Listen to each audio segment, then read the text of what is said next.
जदे सारे गी मेरी तरफा अज मैं एक गल बात करने आया सिर्फ अपनी बिरादरी कन्नै नहीं, अपने डोगरा कल्चर कन्नै, अपने डोगरें कन्नै गल करने आया। चाहे वह बसोली दे न, चाहे वह उधमपुर दे न, चाहे रामनगरे दे न, चाहे पुंछ दे न, चाहे रजौरी दे न, चाहे मतलब कि लखनपुरा दे न, चाहे जिस भी इलाके दे न, साढ़े जिथे डोगरे ने जिथे वास है, चाहे अखनूरा दे न, चाहे नवां शहरे दे न, चाहे मीरा साहब दे न, मैं सारे कन्नै एक गलबात करना चाहना कि दोस्तों अपनी संस्कृति की जिंदा रखो। असेंगी अपनी संस्कृति के बारे च पता है क्योंकि असेंगी साढ़े बजुर्गें दस्से दा, साढ़े माता पिता, साढ़े दादा दादी, जेह्ड़े साढ़े नाना नानी जो भी है उंदे कोला सुनते रहे। लेकिन ये चीज़ गुआचा दी कैसी है क्योंकि अस अपने बच्चें गी चीज़ां नहीं दस्सा दे। और बड़ी अफसोस वाली गल है।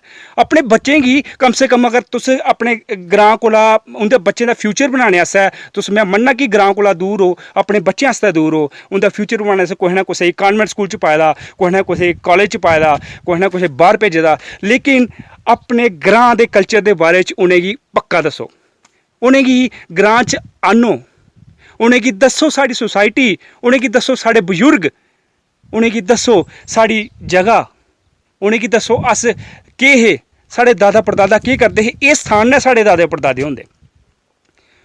एह्दे कन्नै केह् होना कि उंदे कोल सवाल जवाब होने जेह्ड़े उंदे पर बज्जने न।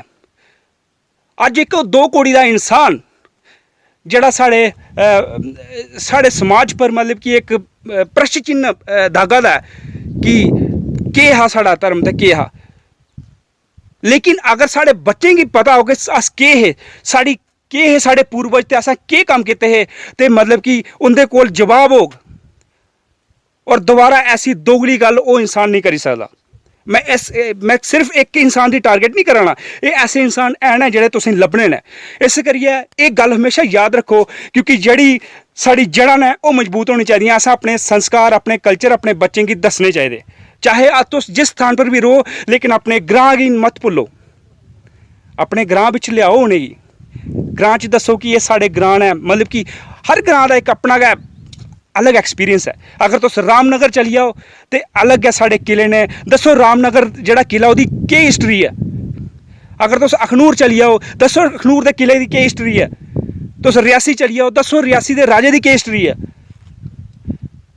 तुस जसरोटा चली जाओ, जसरोटे दे राजे दी केह् हिस्ट्री है, सांबे दी केह् है, साढ़े बाबा सलदेव दी केह् हिस्ट्री है। लेकिन अफसोस अज दी जेह्ड़ी जनरेशन है उनेंगी किताबें च कुछ होर गै पढ़ाया जा दा, उनेंगी एह् ते लब्भा दा नहीं है।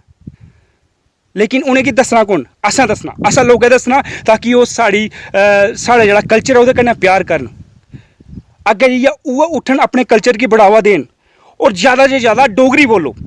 अपने बच्चे कन्नै डोगरी बोलो। इंग्लिश बोलना जरूरी है, जित्थै तुस सोसाइटी बैठे दे हो इंग्लिश बोलो, लेकिन डोगरी बोलना मत भुल्लो। डोगरी बोलना कोई शर्म वाली गल नहीं है, फखर वाली गल है कि अस डोगरे हाँ ते डोगरी बोलना कभी भी बंद नहीं रखियो। अपने बच्चे की डोगरी बोलना सिखाओ। अगर उन्हें नहीं आती है, निक्के निक्के जेह्ड़े ञ्याणे होंदे हैं अस उंदे कन्नै हिंदी च बोलने आं, अस भुल्ली जन्ने आं। मतलब कि अजकल मतलब कि फुलका चपाती बनी गेदी ते मतलब कि फुलका ते खत्म होआ दा। मैं एक शब्द दे तरीके कन्नै आखना, नहीं पता होंदा।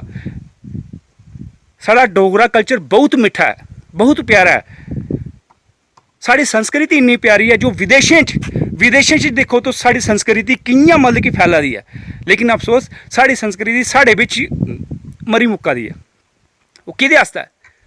इसी असें लोकें जगाना है। अगर तुस दस्सा दे हो, अगर तुस अपने ग्रां में अपने बच्चे जिथे बैठते हो बच्चे गी दस्सो, अपने कल्चर के बारे दस्सो। केह् साढ़े रामनगर दे जेह्ड़े पठानिया हे, केह् साढ़े बंदराल जेह्ड़े रामनगर दे हे। नहीं पता साड़ी हिस्टरी दी बारे च। लेकिन जिल्ले तक तुस उनेंगी लेके नहीं उंदे कन्नै मलाटी नहीं करागे उनेंगी कि'यां पता लग्गना। साढ़े बाबा सलदेव, मैं अपने ग्रां दी गल करना, साढ़े बाबा सलदेव दी जेह्ड़ी हिस्टरी है वो मतलब कि जिल्लै सुनो ना ते जेह्ड़े सरकंडे होंदे ओह् खड़ोई जंदे न कि ऐसी दलेरी, ऐसी बहादुरी अज तक मैं कुसै च नहीं देखी। अपनी खल्लड़ी च उन्हें भो भराई लिया लेकिन तस्त मस नहीं होए। अपना धर्म नहीं बदलिया, अपनी जुबान पर अड़े रहे। बेशक उनकी अपनी खलड़ी च भो भरी लिया उन्हें, शहीद होइए, शहादत दे उड़ी। साढ़े ब्रिगेडियर सिंह राजेंद्र ब्रिगेडियर सिंह जो बगुने दे ने, उन्हें शहादत दे उड़ी, लेकिन पाकिस्तान के अंदर नहीं बढ़ने